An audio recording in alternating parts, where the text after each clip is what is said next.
All right, ready? I've been ready. Hi, welcome to Vash and Dustpin. Or Justin. Justin works too. Yeah, if you want to be the captain of boring. Welcome to Vash and Has Been. Oh, that's good. That's clever. That's I didn't see that one coming. I like that one. Today we just saw Ted. Seth MacFarlane's first foray into the movies. And hopefully last. I thought the movie was really funny. I really enjoyed it. I laughed a lot. Don't get me wrong, I didn't hate this movie. Like, it didn't make me want to jump off of a cliff.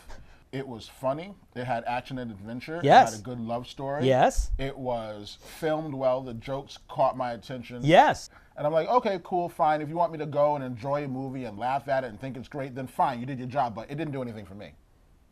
Didn't you just say if you want to go and enjoy a movie? Don't question what I said. Can't you say I enjoyed the movie? No. Now, I am a huge Mark Wahlberg I like fan. Mark Wahlberg. He's done Entourage. I'm not going to lie, there are parts of him I don't like. What do you not like about Mark Wahlberg? Mainly how fit the dude is. I don't know how he does that. That's the kind of person that doesn't eat like macaroni and cheese and chicken every day. Well, he might. Probably just not as much as you do. I eat a lot of macaroni and cheese. You have to make it by a batch, and a batch makes a pan, and so I eat it. Why don't you just eat part of the pan?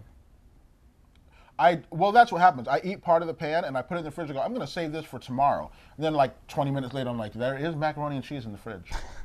I didn't get this movie at all. I was bored. There's nothing to get. It's like watching a movie about Santa Claus. You just hate Santa accept Claus. that part of it. Santa Claus is like the scariest thing I've ever experienced in my life. Santa Claus is scary? Big man dressed in red and black comes down your chimney and like messes around in your living room. Who knows what you have in that living room? If I woke up in the middle of my sleep and somebody was like, hey, Didn't wake me up. maybe you didn't even come to your apartment or house or barn or wherever you lived at. I don't know what you people in Kentucky live in. I'm not from Kentucky. Speaking of which, wait, That was a segue for you? why would you move to Tornado Alley if the name of it is Tornado Alley? Why would you live in a place that's filled with earthquakes or hurricanes or floods or whatever the sake may be? Exactly. That's why I live in New York, where I'm perfectly safe. You can't argue against that. I am perfectly safe. Are you kidding me? There's tons of crime in New York. There's no earthquakes, there's no tornadoes, there's no hurricanes. We just, literally in the last year, had a tornado, an earthquake, and a hurricane in New York City. I don't remember those. I don't see me ever watching this movie again.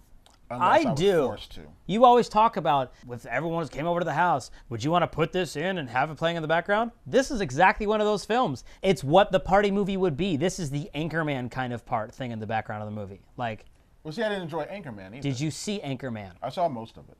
Did you see the whole film? No. Have you seen a third of the film? No. Audience, did you enjoy Anchorman? I don't think anybody enjoyed Anchorman. And they have the nerve to make a part 2? Please.